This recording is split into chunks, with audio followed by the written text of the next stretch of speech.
What if the man who promised to protect your town simply vanished one October night, and no one ever found him? 20 years later, the truth rises from the river, darker than anyone imagined. If you've ever lived in a small town where trust felt sacred, and then shattered, this story will hit home. Tell us in the comments where you're watching from tonight. Because sometimes, justice doesn't die.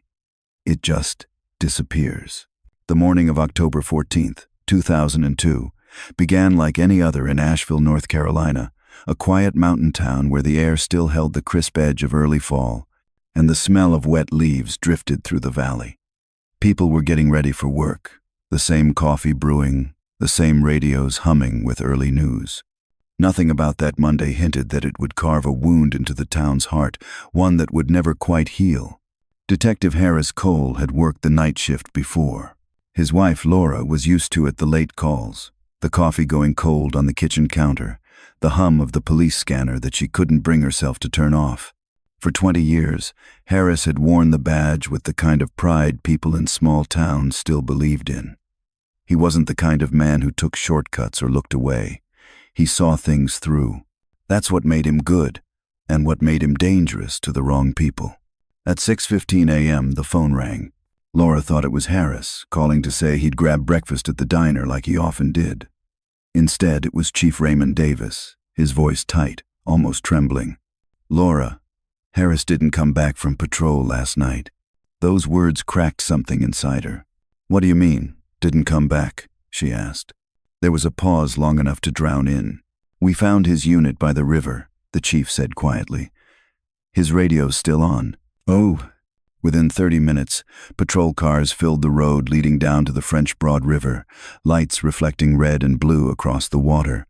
The fog was heavy, the kind that swallows sound. When officers opened the door of the Ford Crown Victoria, the heater was still running, a half-empty cup of coffee in the holder, and the faint smell of Harris's cologne lingering inside. The driver's seat was pushed back, as if he'd been talking to someone through the window. His watch lay on the floorboard, stopped at 11:47 p.m. There was no sign of a struggle, no blood, no footprints leading away. Only silence, and the badge on the passenger seat, glinting faintly in the dawn light. Chief Davis rubbed his hands together, staring at that badge as if it could answer him. "Men like Harris don't just walk off," he muttered. "Something's wrong." By noon, the entire department was mobilized. Helicopters circled overhead. Search dogs traced the riverbank, their paws splashing through mud and broken reeds. Dozens of volunteers lined up to comb through the woods. The local news vans parked near the bridge, broadcasting live updates that said everything and nothing at once. "Detective missing after night patrol," the headline read. No one dared say the word dead. Laura stood near the river with her daughter Sophie, just 14, and her son Evan, 16. She clutched Harris's jacket to her chest. "He wouldn't leave us," she whispered, over and over, like a prayer trying to beat back panic. Evan stared at the water, fists clenched. "He's not gone, Mom. He's out there." As night fell, spotlights flickered along the bank. Officers waded into the current, calling his name, but the only answer was the soft hiss of water against stone. When they pulled up a piece of fabric from the shallows, dark, torn, heavy with river silt, Laura thought it was part of his jacket. It wasn't. It was just an old tarp. False hope. Again. Chief Davis put a hand on her shoulder. "We'll find him," he promised, but his eyes didn't believe it. For 3 days, the search continued. Reporters camped outside the station. Rumors spread faster than facts. Some said Harris had run off. Others whispered he'd been caught in something deeper, something no one wanted to name. The department issued a statement. "Detective Harris Cole is missing under suspicious circumstances." That phrase would haunt the next 2 decades. At the Cole home, the police scanner stayed on day and night. Laura couldn't bear to turn it off. Sometimes, she thought she heard Harris's voice through the static, a trick of exhaustion and grief. On the 3rd night, she found herself walking into his office, looking at the case files on his desk. One folder sat open, its title smudged with fingerprints: Narcotics Task Force Confidential. Inside were photographs of evidence bags, notes in Harris's careful handwriting, and a single name circled twice, DS. She didn't know what it meant, but it scared her, because Harris never left things unfinished. Whatever DS stood for, it was something he had been chasing and maybe something that had finally caught up to him. By the 5th day, the town began to change. The diner where Harris used to get his morning coffee left a black ribbon on the counter. The church bells rang at noon for the safe return of one of our own. People locked their doors a little earlier. Neighbors stopped letting their kids walk home after dark. In a place like Asheville, where everyone knew everyone, trust was oxygen. And suddenly, it felt like the air was running out. On the 6th day, the search team expanded downstream. Divers swept a half-mile stretch of the French Broad River, moving methodically through murky brown water.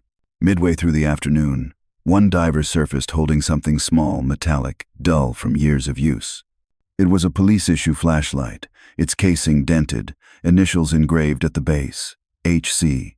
Laura fell to her knees when they handed it to her. "He was here," she whispered. "He was right here." But there were no more traces after that. No body, no footprints, no weapon, no sign of Harris Cole ever again. By week's end, the rescue mission turned into an investigation. The FBI joined the case. They reviewed the patrol logs. Harris had checked in at 10:42 p.m. from the south sector, then nothing. His last radio message was ordinary. 10:55 near the bridge. Checking it out. He never said what he found. At a press conference, Chief Davis faced a wall of microphones. Harris Cole was more than a detective, he said. He was a husband, a father, and a friend. We will not stop searching until we bring him home. His voice cracked on the last word. Behind the cameras, Laura watched silently, gripping Harris's badge in her hand. She didn't want to hear promises. She wanted answers. Weeks passed. The leaves turned from gold to brown, then fell away. The river froze at its edges. The posters faded. People stopped calling every day. But Laura didn't stop. Every night, she sat at the kitchen table, replaying his last voicemail. His voice calm, steady, familiar. "Don't wait up, honey. Got one last stop before I come home." Wait, that was the last time she ever heard him. When Christmas came, Laura wrapped his photo in white lights and placed it by the window. Sophie wrote letters she never mailed.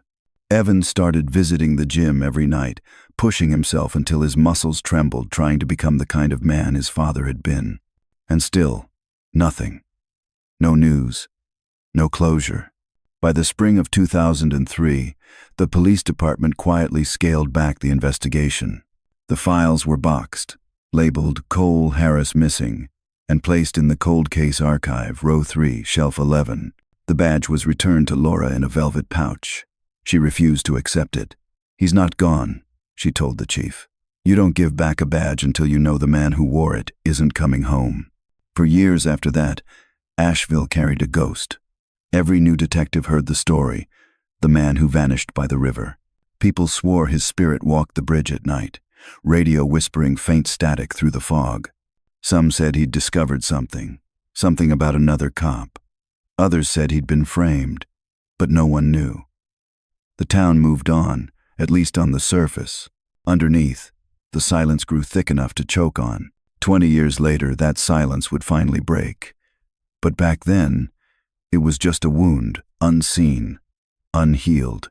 On the 20th anniversary of Harris's disappearance, Laura drove down to the same stretch of river. The sky was gray, the air sharp with rain. She placed a single white rose in the water and whispered, "Come home." The current carried it downstream, vanishing around the bend. She turned to leave, then stopped. A glint caught her eye in the mud near the embankment. She bent down, brushing aside the wet leaves. It was a piece of metal, small, rusted, but unmistakable. She lifted it into the light, a spent shell casing, and engraved on the base, faint but visible, were 3 letters. What the fuck? Laura's breath caught in her throat. She looked toward the river, her heart pounding, and whispered the only name that came to her mind. David? The shell casing sat in a small evidence bag on Chief Davis's desk, its copper edge glinting under the fluorescent light. After 20 years of silence, It was the first new clue, and the room felt it. Davis turned the bag slowly in his hand, his jaw tight. Where exactly did she find this? Same spot by the French Broad, said the officer who brought it in. Near the embankment, washed out after last week's rain. The chief exhaled, a heavy, tired sound. He'd seen countless cases in his career, but this one, the Harris Cole case, had followed him like a ghost. 20 years, he murmured, and now the river decides to talk. By evening, news of the discovery spread. Reporters circled the department, hungry for a headline.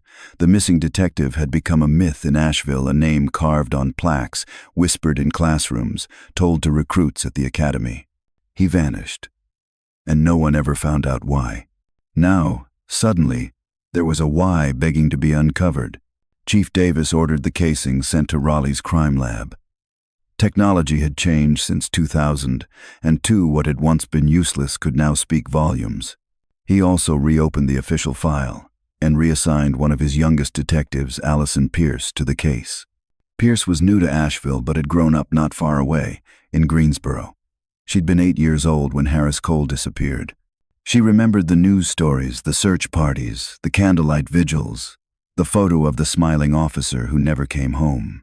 When she got the assignment, she told Davis quietly, "Sir, I remember this case.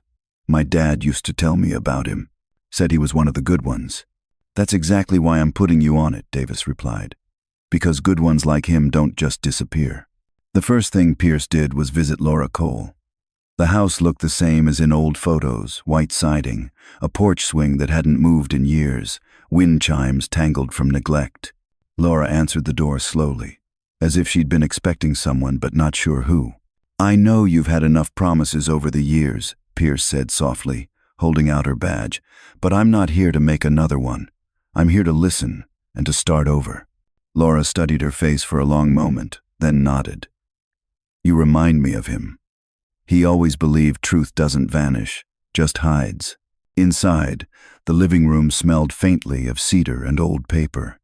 On the mantel sat framed photographs: Harris in uniform, Evans Police Academy graduation, Sophie with her journalism award. Laura reached into a drawer and pulled out a small, worn notebook. He wrote everything down. Always did. But this one's different. I found it in his desk the week after he went missing. Pierce flipped through the pages. Most were notes, times, license plates, but near the end, the handwriting grew hurried, jagged. One line stood out. DS, Glock's number, WTF 194, meeting tomorrow, Midnight Bridge. Pierce froze. "DS," she whispered. "Who's that?" Laura looked away. "I never knew, but I remember a man named Slater, David Slater. He worked with Harris. They were close once."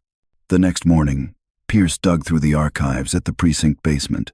Dust clung to everything. The Cole-Harris missing file was thick, overstuffed with old photos, witness statements, even newspaper clippings yellowed at the edges. She scanned the roster of officers assigned to the original task force. There it was, Lieutenant David Slater, task force co-lead. She leaned back in her chair, heart quickening. Slater had led the original investigation into Harris's disappearance. The irony hit her like a punch. Digging deeper, she found the incident report from 2001. Lieutenant Slater reported personal firearms stolen from his residence while on vacation. Weapon type: Glock 23. Serial number: 1TF194. Pierce stared at the page, the same code written in Harris's notebook. WTF194. The same letters engraved on the shell casing Laura had found by the river. It wasn't a coincidence. It was a map. That afternoon, she requested Slater's current address from personnel records. He'd retired in 2012, still living in Asheville near Beaver Lake, a quiet neighborhood of retirees, golf carts, and fishing boats. She drove there at sunset, the lake glowing orange in the fading light. Slater's house stood at the far end of the lane, 2 stories, perfectly kept. She parked across the street, pretending to check her phone as she watched him step out onto the porch. 70 years old, white hair, still broad-shouldered. He moved slowly but deliberately, like a man still trained to observe. He looked right at her car.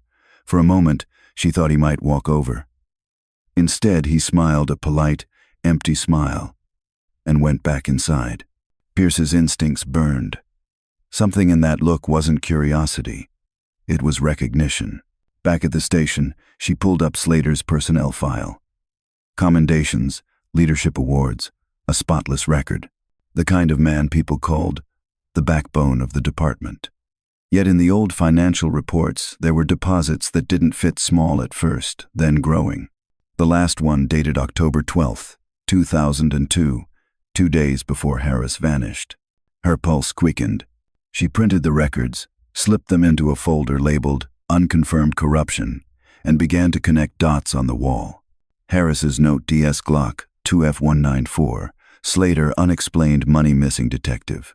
The pattern was beginning to take shape, ugly and undeniable. But she needed proof. 2 days later, the Raleigh Crime Lab called back. The shell casing's ballistic grooves matched the markings of a Glock 23, consistent with law enforcement issue. But the lab technician added something else, something Pierce hadn't expected. "We found microscopic traces of river sediment inside the casing," the technician said. "Not outside, inside. That means it was fired near the river, then washed downstream recently. Whoever dumped it didn't do it 20 years ago. They did it now." Pierce went silent. That changed everything. Someone had tried to replant evidence, to redirect the investigation. But who would do that? Only someone who knew the case inside out. Only someone with a reason to keep it buried. That night, she returned to the riverbank with a flashlight and gloves, retracing Laura's steps. The moon hung low, silvering the water. Crickets hummed like static. She knelt near the embankment, sweeping the beam across the mud. Something glimmered, a small indentation in the soil. She brushed it carefully, revealing a shoe print. Fresh. Size 11. She measured it. The tread pattern was distinctive, police-issue tactical boots. Pierce felt her pulse in her throat. She followed the faint trail along the river's edge until it vanished near the rocks. That's when she noticed the sound, a distant splash, deliberate, not the wind. She turned off her flashlight and listened. Silence, then the crunch of gravel behind her. She spun around. Nothing. Just the dark stretch of the river and her own breath fogging in the cold air. Still, she couldn't shake the feeling that someone was watching from the trees. By morning, she filed a brief report and sealed the shoe print photo in the evidence log. Chief Davis frowned as he read it. "You think someone's tampering with the site?" "I think someone's protecting it," she replied. His expression hardened. "You're saying an officer?" "I'm saying," Pierce said carefully, "whoever left that print was trained, and they knew where to step." Davis sighed, rubbing his temples. "Pierce, you're stirring up ghosts. Be careful. Slater's a respected man in this town. Don't accuse unless you're sure." She closed the file. "Then I guess it's time to be sure." That evening, Pierce sat in her car outside Slater's house again, notebook open on the steering wheel. The lights inside were on. Through the window she could see him at his dining table, reading something old papers spread across the wood.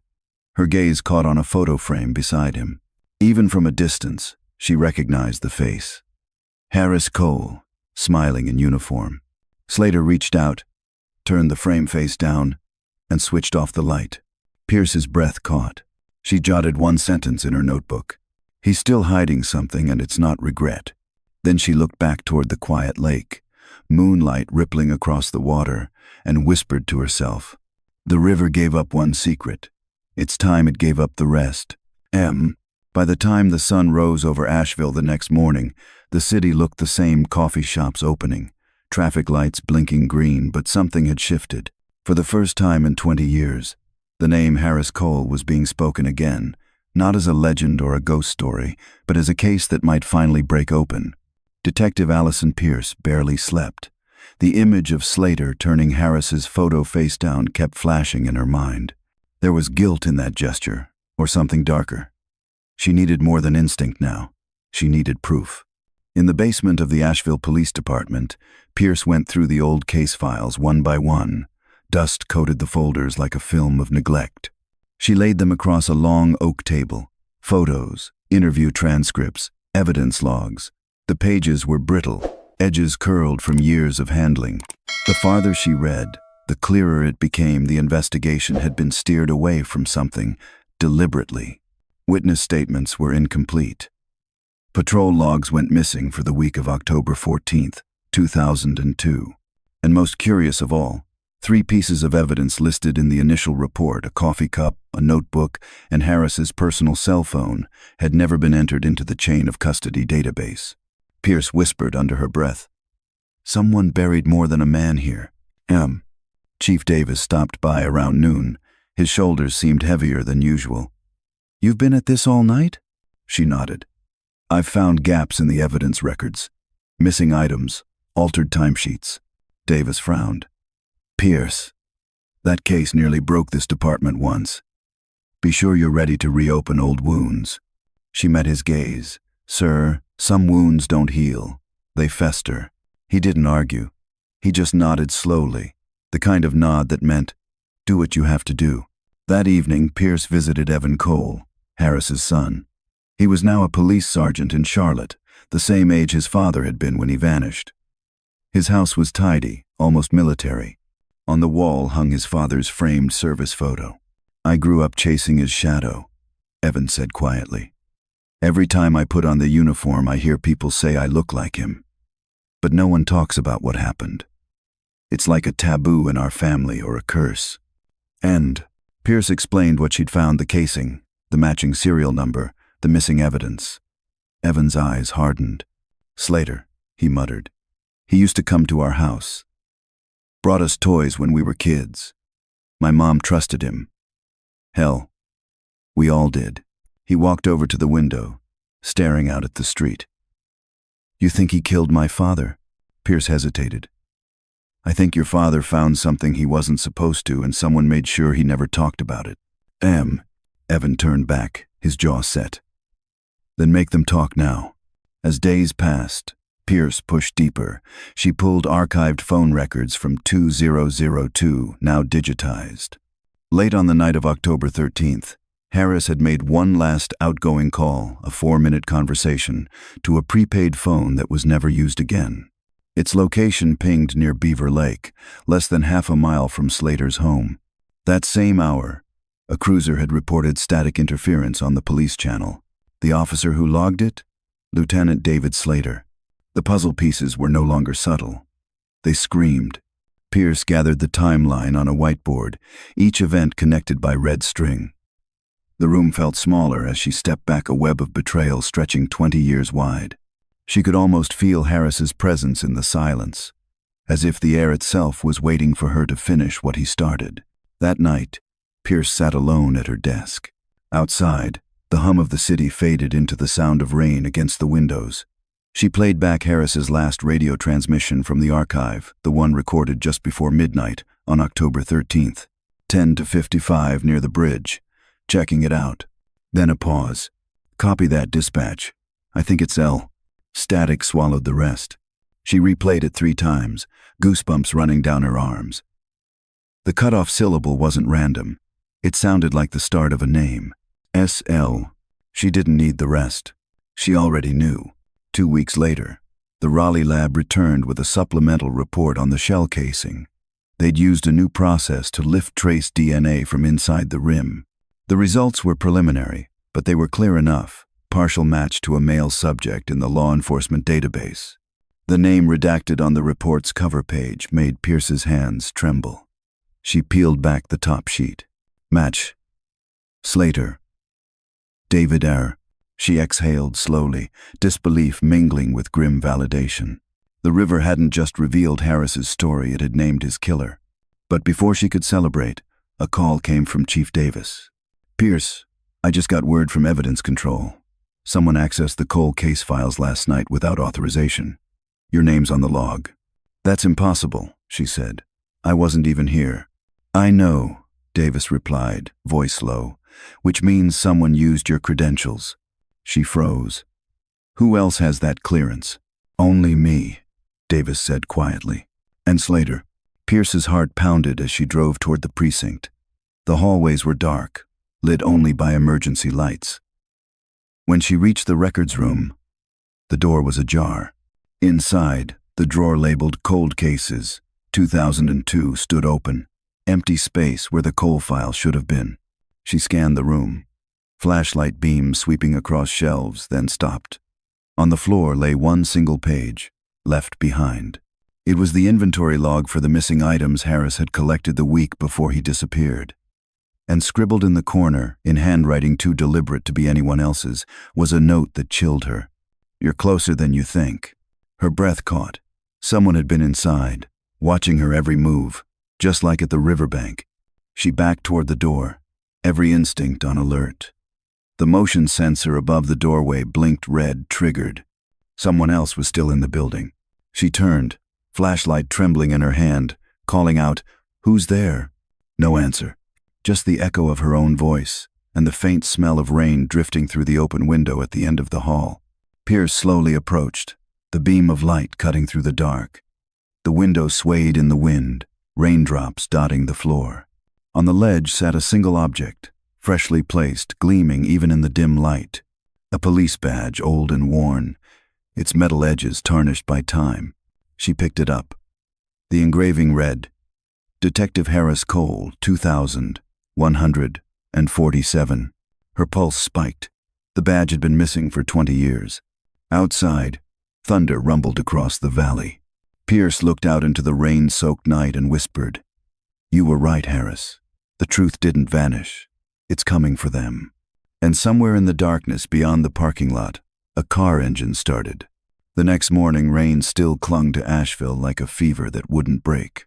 The river ran high and restless, its gray surface rippling with hidden currents. Detective Allison Pierce stood on the bridge where Harris Cole's patrol car had been found 20 years earlier, the missing badge cold in her hand. The badge was authentic, same serial number, same engraving, but its condition told another story. It hadn't been sitting in water for 2 decades. The edges were worn, but the metal was clean. Someone had kept it, protected it, and now they wanted it found. Chief Raymond Davis arrived a few minutes later, his coat soaked through. "You look like hell, Pierce." She gave a half smile. "I didn't sleep." "Neither did I," he said, glancing at the badge. "You think Slater's behind this?" "I don't think," she replied. "I know, but I can't prove it, not yet." Davis sighed, the sound weary and old. "We've got one shot at this. If we accuse a retired lieutenant without solid evidence, the whole department will implode." Pierce looked out over the river. "Then let's make sure we have solid evidence." That afternoon, she drove to Beaver Lake, Slater's neighborhood. The air was sharp, the sky the color of steel. She parked a block away, watching as Slater loaded fishing gear into his truck. He moved with calm precision, whistling softly. The image was almost wholesome, a man enjoying retirement, but to Pierce it was theater. Every smile, every gesture, rehearsed. As he drove off, she stepped out, slipped on gloves, and crossed to his property. The lakeside house was neat, too neat. The garage door was locked, but a narrow side door gave way after a gentle nudge from her shoulder. Inside, the air smelled of oil and varnish. Fishing rods lined the wall. But what caught her attention was the boat dock outside, freshly repaired posts, one darker than the rest, wood still new. She crouched down, tapping the post with her knuckles. It sounded hollow. Hair pulse quickened. Pulling a small screwdriver from her pocket, she wedged it under the base, prying gently until a thin line cracked open. Inside, something glinted metal, wrapped in plastic, sealed tight. Pierce's breath caught. It was a Glock 23, serial number faint but legible. WTF 194. Her heart pounded so loud she could barely hear the rain. The gun from Harris's notes, the same number from the shell casing, the same letters etched into evidence after 2 decades of silence. She snapped photos, bagged the weapon, and left the dock exactly as she found it. But before she could step off the property, the sound of tires crunching gravel froze her in place. Slater's truck. He was back. Pierce ducked behind the side of the house, holding her breath as the truck door slammed. Slater's footsteps approached, slow and deliberate. She peered through the slats of the deck. He paused, scanning the yard, eyes sharp despite his age. For a moment, his gaze stopped exactly where she stood. Then, slowly, he smiled, a knowing, eerie smile, and turned toward the lake. Pierce waited until he disappeared inside the house before sprinting back to her car, adrenaline flooding her veins. She didn't stop shaking until she reached the precinct. In Chief Davis's office, she laid the evidence bag on his desk. "We have it." The gun. His gun. Davis stared at it, jaw tightening. "You're telling me this was hidden on Slater's property?" "Yes, sir. In the dock, wrapped and sealed. It's the same serial number that Harris wrote in his notebook." He sat down heavily, rubbing his temples. "Pierce, do you have any idea what this means?" "I do," she said quietly. "It means one of our own murdered Harris Cole and then helped lead the investigation." Silence stretched between them. Finally, Davis exhaled. "We'll send it to Quantico for ballistic comparison. But if this matches the bullet that killed him..." "It will," Pierce said. "I can feel it." That night, she couldn't shake the feeling of being watched. The rain had stopped, but her apartment windows fogged with humidity, turning the city lights into a blur. She sat at her desk, reading through the recovered files, Harris's old notes, Slater's reports, the deposit slips that hinted at dirty money. The phone rang once, twice. When she answered, no one spoke, just breathing. "Who is this?" she asked. Silence. Then, a familiar voice, low and calm. "Detective Pierce. You should have left the river alone." The line went dead. Pierce's blood ran cold. She checked the caller ID, no number. Her instincts screamed. She grabbed her gun and looked through the blinds, scanning the street. A black sedan idled near the curb, headlights off. When she lifted her phone to take a picture, the car pulled away, tires whispering on wet pavement. At dawn, Davis called. "Pierce, you'd better sit down." "What happened?" "Quantico just confirmed the ballistic match. It's the same weapon. The gun from Slater's dock fired the bullet that killed Harris Cole." For a moment, she couldn't breathe. 2 decades of questions collapsed into one truth. Harris hadn't disappeared. He'd been silenced. "Get a warrant," she said. "We're bringing him in." But when officers arrived at Slater's home 2 hours later, the truck was gone. The house was empty. The back door hung open, a faint trail of footprints leading down to the lake. They followed the trail to the dock. The boards creaked underfoot. The water below shimmered, dark and cold. At the end of the dock sat a folded fishing hat and a sealed envelope weighed down by a stone. Pierce opened it carefully. Inside was a single sheet of paper written in neat, practiced handwriting. He was right. The system is rotten. But you won't find me in it. And below the words a drawing of a badge. Number 2147. Harris Cole. Pierce stared at the note, wind whipping her hair across her face. The lake was still, except for the faint ripple of a current beneath the dock. A current that seemed to pull downward, toward the dark. Davis stepped beside her. "You think he ran?" Pierce shook her head slowly. "No, he's too proud to run." "Then where the hell is he?" Davis asked. She looked out across the gray water, the reflection of clouds shifting like ghosts, and whispered, "Where all his secrets are under the surface." As she turned to leave, her phone buzzed an anonymous message with no number, just 6 words. "You're next. Stay out of it." Pierce stared at the screen, jaw tightening, rain starting to fall again in cold, steady drops. "Too late," she murmured. "I'm already in." The text message lingered on Detective Allison Pierce's phone like a bruise. "You're next. Stay out of it." She stared at the words long after the screen dimmed, the blue glow fading into the dark. Whoever sent it wasn't bluffing. They knew where she lived. They knew what she was chasing. By morning, she'd made a decision. She wasn't backing down. Pierce drove to headquarters early, coffee in hand, rain tapping against the windshield. Inside, Chief Raymond Davis was already waiting, arms folded, his expression a mixture of pride and concern. "I heard about the message," he said. "You need a security detail." She shook her head. "No. If they see I'm rattled, they win." Davis sighed.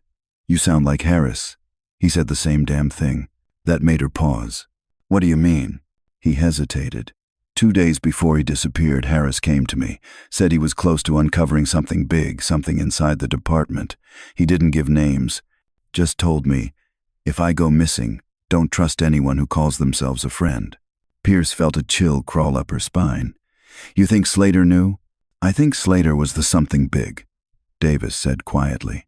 Later that day, Pierce met with Special Agent Marcus Whitman from the FBI's Quantico lab, the same man who'd confirmed the ballistic match. They met in a small diner off I-26, far from city ears. The kind of place where the coffee's bad but the silence is safe. You were right, Whitman said, sliding a folder across the table.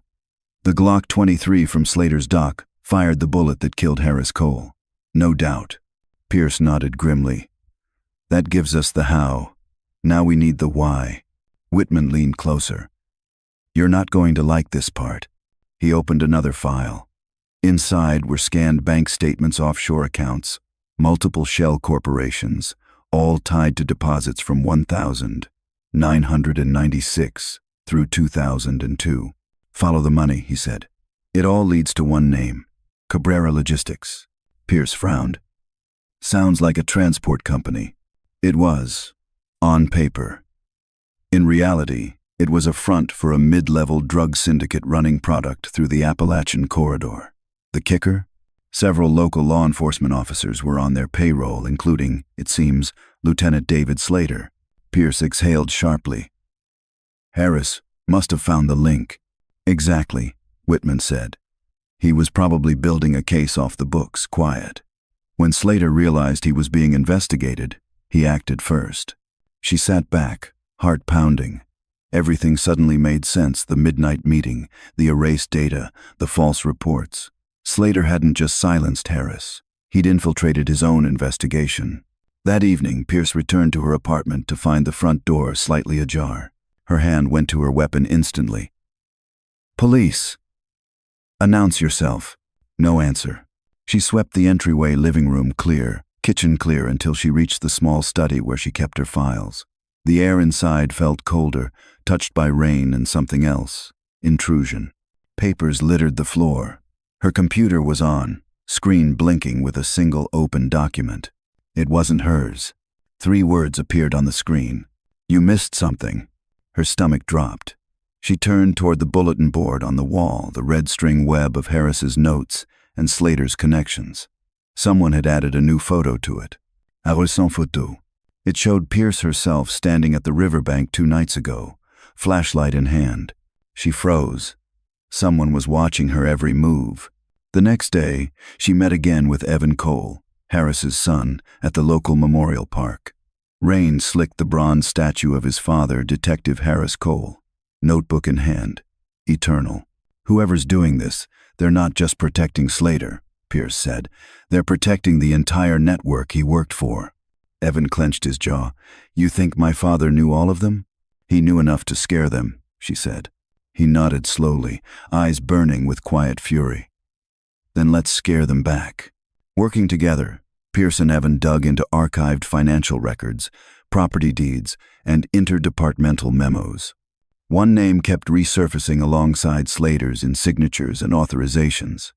Captain Roy Henson, now retired, living outside of Asheville. Henson had been Slater's direct superior at the time of Harris's disappearance. He'd signed off on the investigation, approved evidence transfers, and personally handled the retrieval of Harris's vehicle from the riverbank. Pierce clenched her fist. If anyone helped cover this up, it was him. They drove out to Henson's property that evening, a small cabin tucked deep in the Blue Ridge foothills. The drive up was quiet, fog curling between the trees. When they arrived, the porch light was on, but the door slightly open. The same eerie detail Pierce had learned to dread. Inside, the cabin was empty, but on the kitchen table sat a folder marked Cold Case 2002. Pierce opened it slowly. Inside were copies of internal memos from 20 years ago, stamped Confidential. One letter, dated October 16th, 2002, 2 days after Harris vanished, was signed by both Slater and Henson. It read, Evidence pertaining to Officer Cole's disappearance has been reclassified for departmental integrity. Transfer to Internal Affairs complete. But there was no record of that transfer ever happening. Pierce turned the page and froze. The next document was a report she'd never seen before.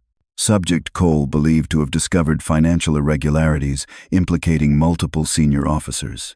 Recommend termination of inquiry and reassignment of related personnel. In the margin, a handwritten note in blue ink. Handled, D.S. Slater's initials. Her throat went dry. Before she could process it, a creak came from the hallway. Evans spun toward the sound. Gun raised. Police, show yourself. A figure stepped out of the shadows, thin, trembling, pale as paper. It was Captain Roy Henson himself.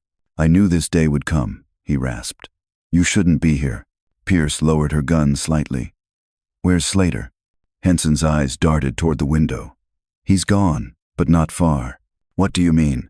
He told me if anyone ever reopened this case, he'd come back to finish what he started. Where is he now, Captain? She pressed. Henson swallowed hard. He said he'd be waiting where it all began. Pierce exchanged a look with Evan. They both knew where that was. The river. As they stepped outside, headlights flashed through the fog, a car speeding down the dirt road toward them. Get down, Pierce shouted. Gunfire split the air, shattering the cabin window. Henson fell instantly, a red bloom spreading across his chest. Pierce ducked behind the porch column, returning fire toward the woods. The engine roared, and the car disappeared into the trees. When the gunfire stopped, only the sound of rain remained. Evan knelt beside Henson, but it was too late. The old man's lips moved once, barely a whisper. The dock, the second post. Then his eyes went still. Pierce's heart hammered. He's sending us back. Evan stood, jaw clenched, rain running down his face. Then that's where we go.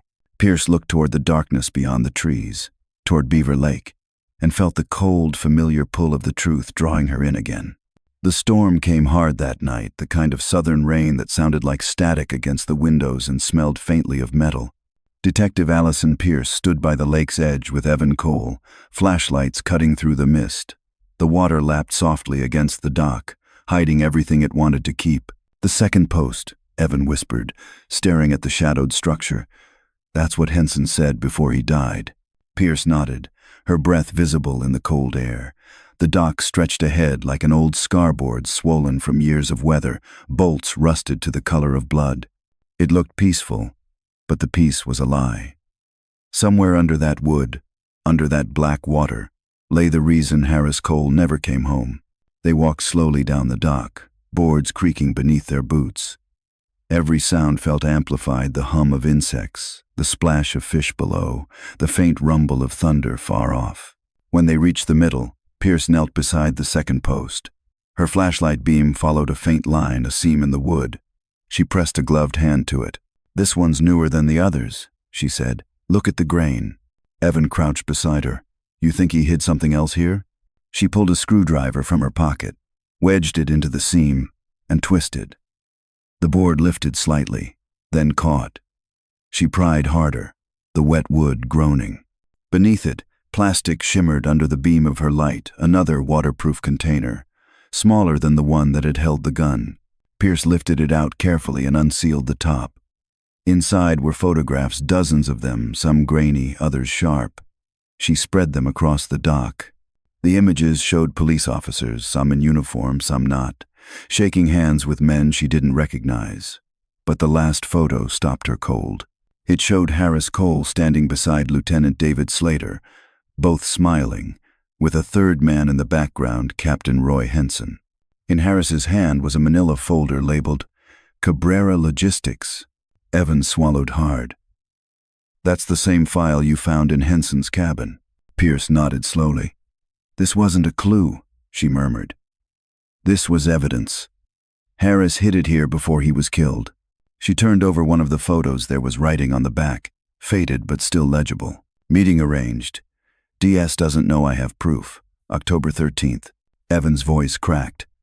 That's the night he disappeared. Pierce looked up toward the dark water, realization cutting through her. He didn't just meet Slater at the river. He brought the evidence with him. A faint noise broke the silence, a soft crunching of gravel near the shore. Both turned their flashlights toward the sound, beams crossing through the mist. "Who's there?" Pierce called. No answer, only the wind moving through the trees. She scanned the shoreline again, then froze. A figure stood just beyond the light's reach, tall, still, watching. Evan raised his gun. "Show yourself." The figure didn't move. Then, with a slow, deliberate step, it turned and disappeared into the trees. Pierce's pulse surged. "Let's move." They sprinted down the dock, but by the time they reached the shore, the figure was gone. Only tire tracks in the mud and the faint smell of gasoline lingering in the damp air. Evan cursed under his breath. "He's toying with us." Pierce crouched to photograph the tire impressions. "No," she said quietly. "He's warning us." Back at the precinct, soaked and trembling, they laid out the recovered photos under bright fluorescent light. Chief Raymond Davis joined them, face pale as he looked over the evidence. "This connects everything," he said. "The cartel, the bribes, the department cover-up, all of it." Pierce nodded. "And Harris figured it out 20 years ago. Slater killed him before he could hand it over." Davis's voice dropped.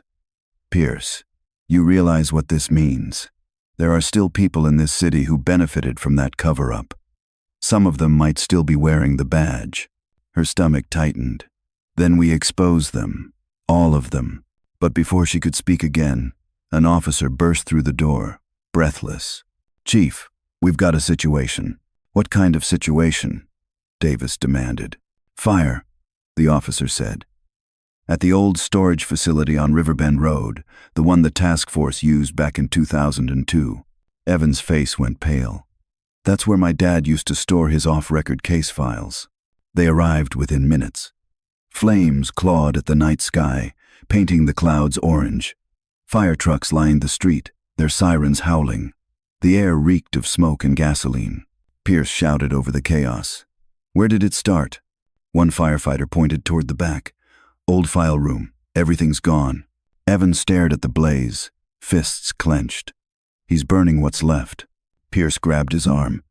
"Not everything. We still have the photos. The gun. The shell casing. We have enough." But deep down, she wasn't sure. The fire wasn't just about destroying evidence. It was about control. Whoever orchestrated this wanted her to feel helpless. As the flames died and the night fell silent again, she noticed something glinting near the parking lot. A piece of metal, half buried in ash. She crouched and brushed off the soot. It was a police nameplate, warped from heat. "Loot, D. Slater." Evan looked over her shoulder. "You think he was here?" She nodded slowly. "Or he wanted us to think he was." Hours later, back at her apartment, exhaustion finally hit. The city outside was quiet, too quiet. She hung her wet coat by the door and poured herself a glass of water, her hands trembling. Then she saw a shadow flickering across her living room wall. She turned sharply, gun raised. But the room was empty. Her heart thudded as she moved closer. On her kitchen counter sat an envelope, dry despite the rain. She hadn't left it there. With gloved hands, she opened it. Inside was a photograph, the same one she'd found at the dock. Only this time, a new line had been written across it in red ink. "The river remembers what you forget." Beneath the photo was a small metal tag, corroded, stamped with a number. Harris Cole's badge number. Pierce's breath caught in her throat. Whoever had broken in wasn't just sending a message. They'd been inside long enough to know exactly what would haunt her most. She set the photo down slowly, her pulse hammering, her apartment suddenly feeling smaller, tighter. Then her phone buzzed again. One new message. It wasn't a threat this time.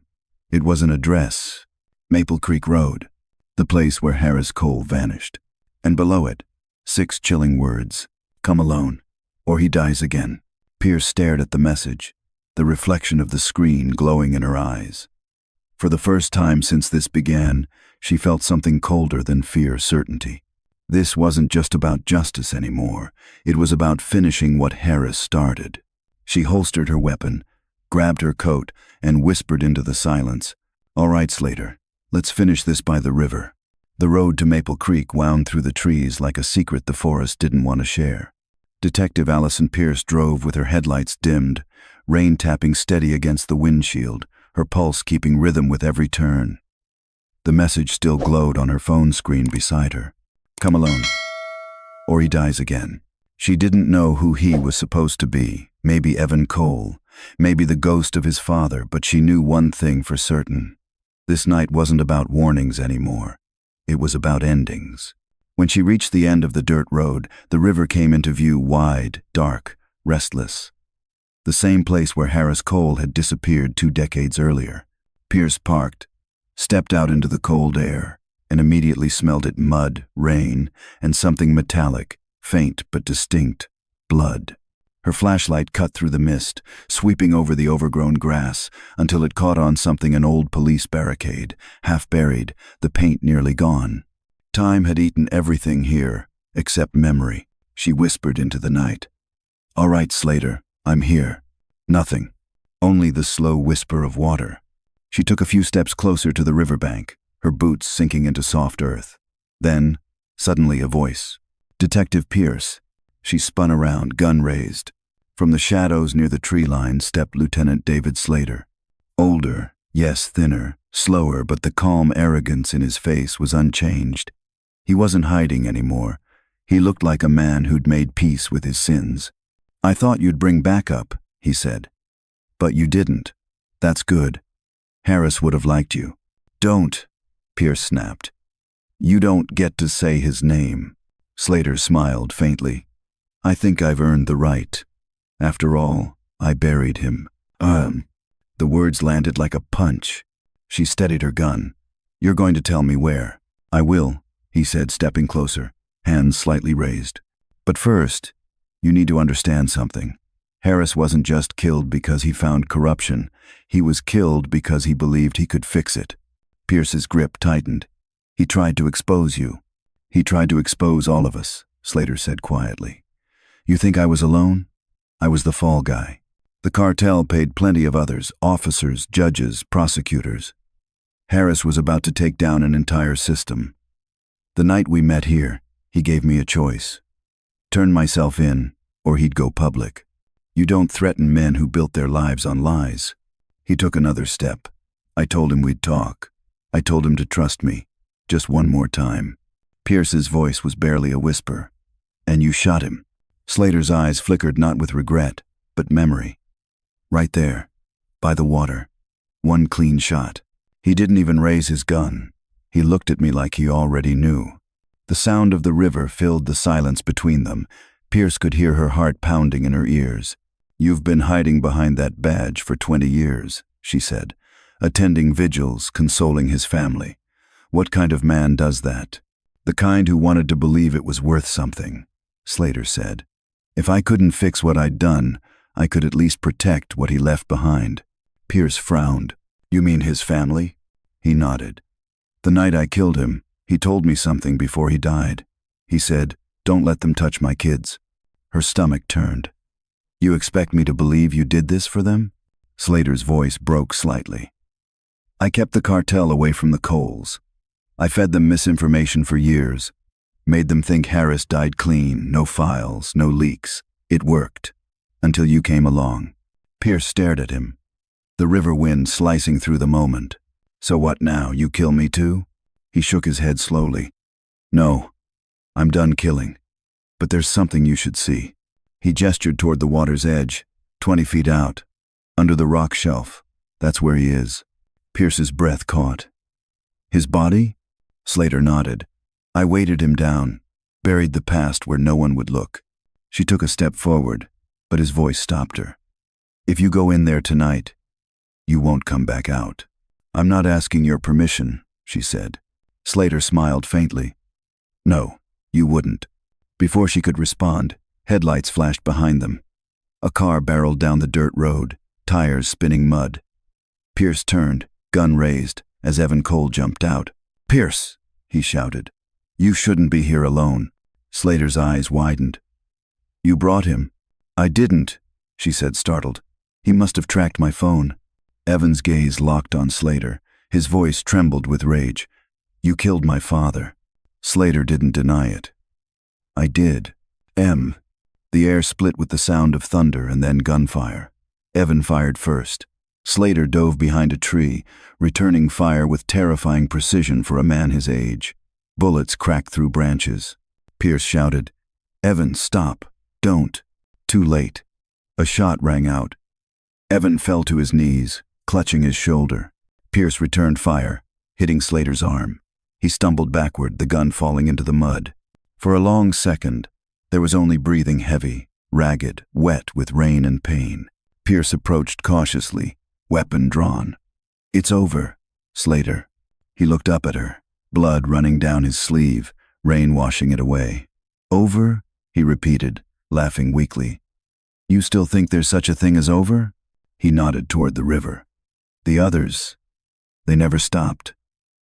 You think I'm the end of it?" "I was just the start." Pierce frowned. "What others?"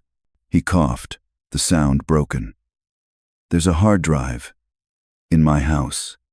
Behind the wall in my study. Everything's on it, names, dates, accounts. The people Harris tried to expose. You bring that out, you'll burn the whole system down." Pierce stepped closer, rain dripping off her cap. "Where exactly?" He smiled faintly. "You'll find it. Just remember." His voice faltered, fading into the sound of rain. "The river keeps secrets longer than people do." His head fell back. He was gone. Pierce knelt beside him, checking for a pulse, but there was none. For the first time that night, silence felt heavy, final. Evan groaned behind her, clutching his shoulder. "Is he dead?" "Yes," she said quietly. "But he didn't die clean." She looked back toward the river, the current swirling where Slater had pointed. A faint reflection glimmered beneath the surface, something metallic, catching the moonlight. The badge, Harris Cole's badge. It had surfaced again, just like before, turning slowly in the water as if the river was giving back another truth. Pierce whispered, "It remembers him." Evan's voice trembled. "What now?" She looked down at Slater's lifeless body, then toward the water where Harris had been lost, and said, "Now we finish what they both started." The wind rose, carrying the smell of rain and earth and something sacred, redemption maybe, or justice on its way. In the distance, sirens began to wail, echoing across the valley.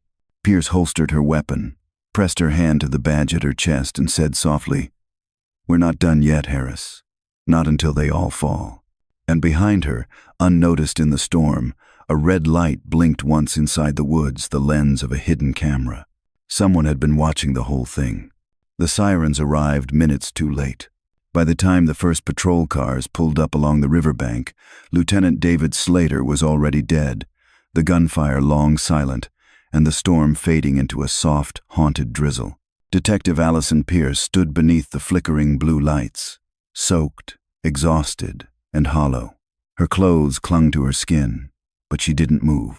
Her eyes stayed fixed on the dark current where Harris Cole had vanished 20 years ago. She could still see it, the faint glint of his badge beneath the surface, before it disappeared again, swallowed by the river one last time. Chief Raymond Davis arrived, stepping carefully through the mud. "You all right?" Pierce nodded weakly. "Evans hit in the shoulder. EMS is patching him up." Davis glanced toward the paramedics working nearby, then to Slater's body. "So it's true. It's over," Pierce said quietly. But Davis shook his head. "No, Pierce, it's not over. It's only started." He handed her a towel from his car. "You said Slater mentioned a hard drive?" Pierce nodded. "Behind the wall in his study. He said it holds everything, the names, the money, the deals Harris uncovered before he died. Then we find it," Davis said, "before someone else does." By sunrise, they were at Slater's house on Beaver Lake. The property was quiet, eerily so. The morning fog hung low across the water, making it look like the whole place was floating in a dream. Inside, everything was neat, too neat. The kitchen spotless, the couch cushions perfectly aligned, the air faintly scented with tobacco and old varnish. Slater had lived like a man who wanted control over everything except the chaos inside his own soul. Pierce and Davis moved through the rooms methodically. In the study, she found a section of wall behind the bookshelf that sounded hollow. With Davis's help, she pried it open. Inside, wrapped in plastic, was a small metal case. Dusty, heavy, and locked. Pierce stared at it for a long moment before whispering, "This is what he died for." Davis nodded. "Let's see what's inside." They brought the case back to the precinct, where the tech unit carefully cracked it open. Inside were 3 items: a flash drive, a thick stack of documents, and a small envelope labeled, "For Maria." Pierce felt her throat tighten. Maria Cole, Harris's widow. While the tech team loaded the drive, Pierce stepped outside, holding the envelope carefully. The morning air smelled of pine and rain-soaked earth. She opened the flap gently and pulled out a single handwritten letter. "Maria, if you're reading this, I didn't make it home, but I need you to know the truth. There are people wearing badges who don't deserve them. I thought I could fight them quietly. I was wrong. I left what I found with someone I trust. If he fails me, the river will not. Truth always floats back. Tell the kids I love them. Tell them to keep their hands clean. And tell them justice is not a job, it's a promise. Harris." Pierce's eyes blurred. The paper trembled in her hands as she whispered. He knew he was walking into his own death. Davis stepped beside her, his voice soft. "Some people fight knowing they'll lose because it's the only fight that matters." An hour later, the flash drive's contents began to load on the screen. The files were meticulous bank statements, signed authorizations, offshore accounts, and the names. Pierce's stomach turned as she read them. Judges, detectives, city officials, people who'd built careers pretending to serve justice while selling it piece by piece. Harris Cole hadn't stumbled into corruption. He'd uncovered an entire network. "Good God," Davis muttered. "This could tear the state apart." Pierce nodded. "Then let it." She copied the files, encrypted them, and prepared to hand everything to federal authorities. The chain of deceit that began in 2002 was finally broken. But even as relief washed through her, a shadow of unease lingered. Slater had said others were still out there, men who'd kept their hands clean by letting others do the dirty work. The river might have given up one secret, but how many more still slept beneath the surface? That afternoon, Pierce visited Maria Cole. The older woman opened the door slowly, her eyes tired but gentle. She'd lived with grief long enough to recognize the look on another's face. "Is it true?" Maria asked softly. "They found him?" Pierce hesitated. "We found what he wanted us to, the truth." She handed her the envelope. Maria opened it, and as she read, her hand went to her mouth. Tears slid silently down her cheeks. "He always said the river remembers," Maria whispered. "I thought he meant the current. I didn't realize he meant people like you." Pierce smiled faintly. "He left breadcrumbs. I just followed them." Maria placed a trembling hand on Pierce's arm. "You brought him home, Detective. Not his body, but what mattered." That evening, Pierce drove one last time to the river. The sun was setting low, streaking the sky in gold and crimson, the same colors that had stained that night 20 years ago. She stood by the water, the sound of it steady, alive. Beside her lay a single police badge number 2147, cleaned and polished, glinting in the fading light. She whispered, "You can rest now, Harris. Your story's told." A light breeze stirred the trees. The badge caught the last beam of sunlight and slipped from her fingers into the current, vanishing beneath the water where truth had always waited.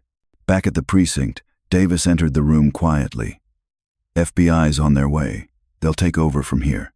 Pierce nodded, closing the last file. "Then it's done." He studied her face. "You ever wonder if truth costs too much?" She smiled faintly, exhausted but certain. "Truth doesn't cost. It collects." Davis chuckled softly. "You sound like Harris." Pierce looked out the window at the darkening river below. "Maybe I do." Her phone buzzed once. A message. Unknown number. She frowned, opened it. "You did good, Detective. But some of us aren't done yet. No name, no signature. Just those words." She stared at the screen, heartbeat steady. Somewhere, out there, The current was still moving, carrying stories yet untold. Pierce slipped her badge into her coat pocket, turned off the office light, and walked out into the rain. As the door closed behind her, thunder rolled across the hills, not threatening, but cleansing. Justice, like the river, had finally begun to flow again. The story of the vanishing of Detective Harris Cole carries a profound message about truth, integrity, and the quiet war between morality and power that still exists in everyday life. Beneath the surface of its crime and mystery lies something far more human. The reminder that justice is not just a courtroom verdict, but a commitment to doing what's right even when no one is watching. Harris Cole's disappearance, and the decades-long pursuit of truth that followed, mirror the struggles many people face when confronting corruption, silence, or personal betrayal. His courage to stand alone against a system designed to bury him reflects the kind of moral strength that defines real heroes, the ones who choose truth over comfort and sacrifice over convenience. The story also reminds us of the cost of forgetting. The town of Asheville, haunted for 20 years by unanswered questions, represents any community that chooses peace over truth and pays for it in quiet guilt. Detective Allison Pierce embodies hope reborn, the belief that even after years of decay, courage can still breathe life into justice. Through her persistence, the past finds its voice again, proving that time may bury evidence, but it cannot bury conscience. In a world where trust in institutions often feels fragile, this story gives something back, a sense that integrity still matters. It reminds us that every lie, no matter how carefully hidden, eventually rises to the surface, just like Harris Cole's badge glimmering beneath the water. The river in the story becomes a living metaphor. Time, memory, and truth always moving forward. No matter how dark the current, it carries the same promise the river remembers, and so must we.